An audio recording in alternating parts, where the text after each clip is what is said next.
Hey yo, this your man A8 coming to you with another video. Guys, please subscribe to my channel. I need to get 1,000 subscribers in the next 14 to 30 days. So go ahead and subscribe. It don't cost you nothing, don't hurt you anything. You learn a lot from my videos, so you can't help support my channel, at least by subscribing. Again, thank you for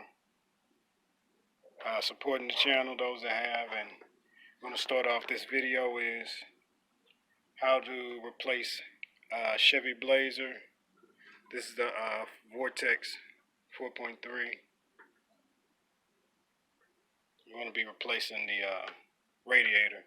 As you can see here on the driver's side corner, we got this huge crack. Now we have this huge crack, as you can see, all along here, all the way down. And as you can see, radiator fluid, it's all dried up, but it's all across the bumper, all up here. You can see it dried up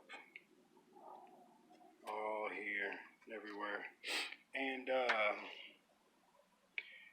just above where it came out at, you can see how powerful this coolant is. It's not something to play with when it's hot. Let me show you above, directly above. You see that? This is all ripped away.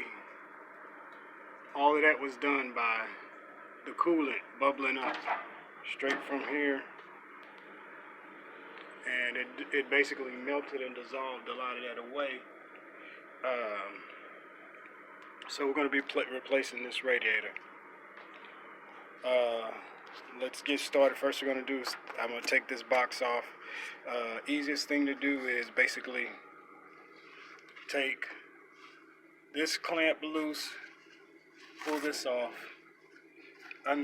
take this hose and remove it from what's already removed from there. Take this hose is usually in here, we just take that off. Now this is all free and this lifts just straight up and you can take this whole piece off real fast. So I'll do that and then get back. If you hear that noise in the background, that's some construction work going on next door.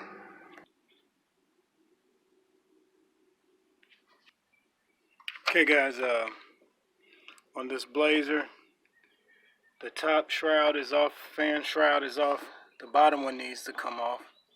And there's 3 tabs, as you can see down in the bottom there. There's one, take a screwdriver and pry it open. There's one in the middle, and then there's one on the far end. Then you can take that shroud off. That shroud is attached to the radiator down there at the bottom. So in order to get the radiator out, I have to take that off real quick.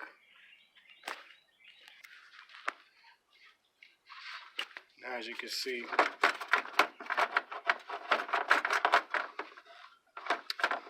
it's loose away from the radiator. See, you can see those where this goes inside the tab on the radiator to hold it in place, give it support.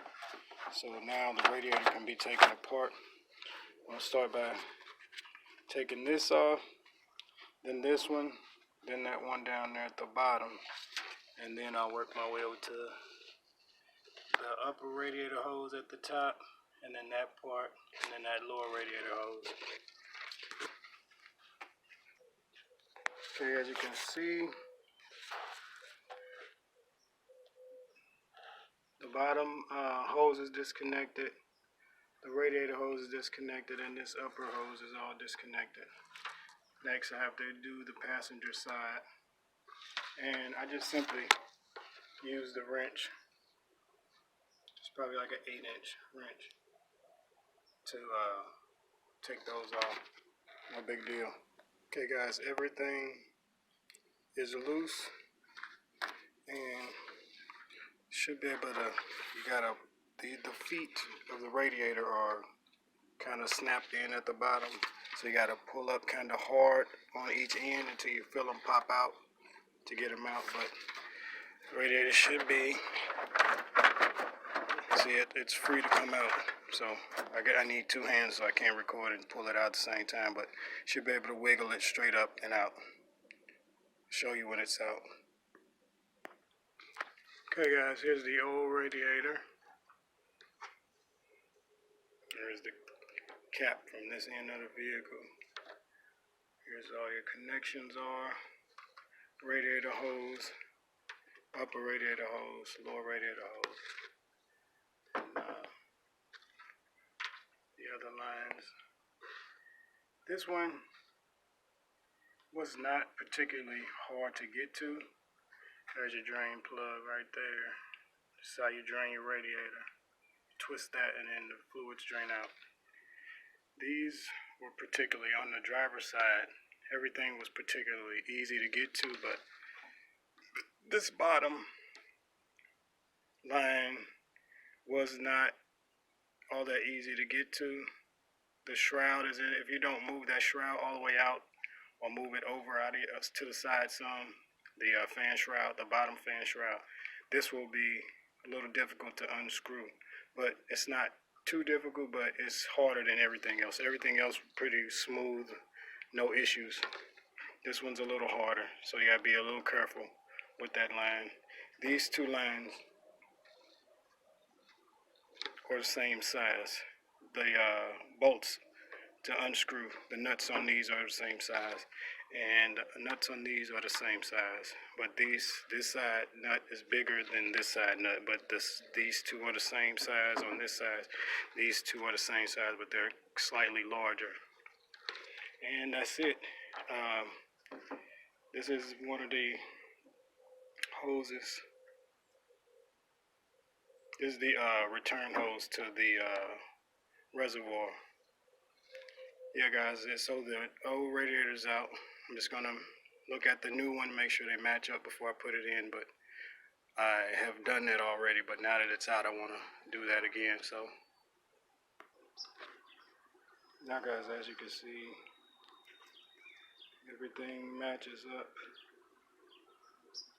for the new one and the old. Don't forget,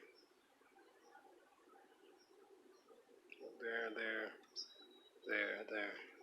Check the fittings on the radiator, old radiator, to see if you need to take anything off, or if there's any adapters for the new one that need to come off or be added to make it fit right. But other than that, everything should be able to figure the rest out. And installation is the opposite. Thank you guys for watching the video. Please rate, comment, subscribe.